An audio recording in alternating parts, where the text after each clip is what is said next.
प्रश्न नंबर 1 है, A B C D समानांतर चतुर्भुज है, ए सी बी डी इसके विकर्ण है, तो सिद्ध कीजिए A C vector plus B D vector is equal to 2bc vector. A C और बी डी उसके विकर्ण है, समानांतर चतुर्भुज है, तो आपको ए सी यानी विकर्ण के अनुदिश वेक्टर और बी डी एक उसके विकर्ण के अनुदिश वेक्टर है, उन दोनों का योग 2bc होता है। इस प्रश्न में सिद्ध करना है। तो बच्चों, प्रश्न नंबर 1 में हमको एक समानांतर चतुर्भुज दिया है, पैरेललोग्राम दिया है। आपको मालूम है पैरेललोग्राम के आमने सामने की भुजाएं समानांतर और बराबर होती हैं। ए बी सी डी और उसके विकर्ण है ए सी और इसके अनुदिश एक वेक्टर है, और एक विकर्ण है बी डी, बी से डी की तरफ एक वेक्टर है, और ये विकर्ण दिए हैं और आपको सिद्ध करने कह रहा है A C plus B D is equal to 2bc। ये हमें सिद्ध करने बोल रहा है। तो सदिश योग के त्रिभुज नियम का इस्तेमाल कर हम इस प्रश्न को बनाएंगे।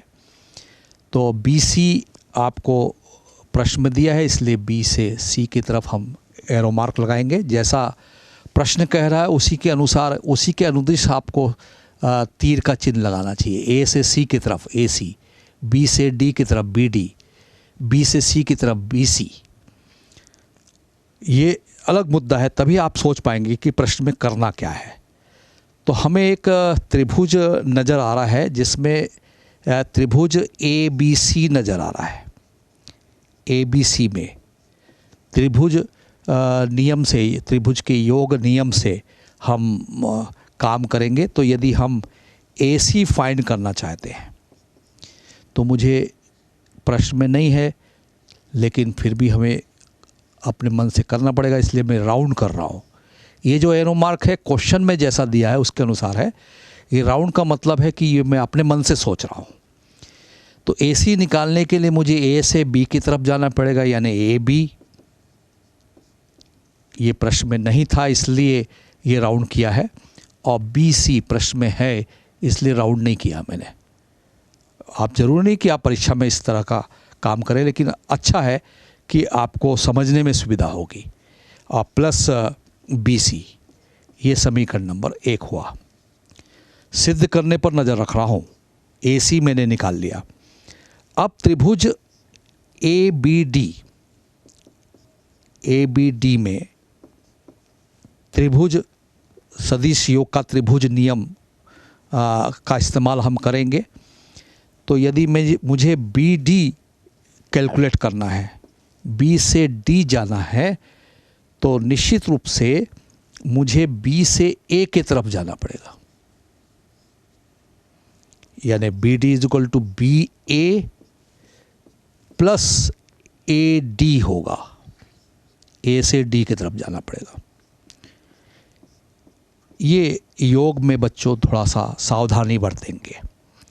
यदि मुझे BD निकालना है तो BD बराबर होगा BA प्लस AD। अब AC के समय A से C जाना है तो मुझे A से B जाना पड़ेगा, B से C जाना पड़ेगा, इसलिए AB प्लस BC किया है। इन दोनों समीकरणों को जोड़ने से हमें ये जो सिद्ध करना है इसका पता लग जाएगा। इसको मैं समीकरण अल्फा कह रहा हूँ। तो अब लेफ्ट हैंड साइड मुझे दिखाई दे रहा है वो है AC प्लस BD, और इन दोनों को यदि मैं जोड़ दूं यानी AB प्लस BC समीकरण नंबर 1 से, और BD का मान क्या है BA समीकरण नंबर 2 में ध्यान दें, और प्लस AD। इस कैलकुलेशन को जब हम आगे बढ़ाएंगे तो AB वेक्टर है plus BC as it is note कर रहा हूँ। ये AB इसका उल्टा है, इसको हम माइनस AB लिख सकते हैं, और प्लस AD BC के बराबर है। चूँकि सिद्ध करने पर नज़र हमारी है तो इसलिए AD को हम BC लिख सकते हैं, क्योंकि समानांतर चतुर्भुज के आमने सामने की भुजाएं बराबर होती, तो AD के जगह मैं BC लिख सकता हूँ। तो AD बराबर मैंने BC लिखा है, और ये दोनों वेक्टर एक दूसरे से घटेंगे तो ये जीरो वेक्टर होगा। एक प्रकार से काट दिए जैसे कहते हैं लोग, लेकिन गलत है वो। AB और AB वेक्टर दोनों का जो अंतर है वो जीरो वेक्टर होगा, और प्लस ये BC और BC दोनों जुड़ेंगे तो 2BC मिल जाएगा हमें।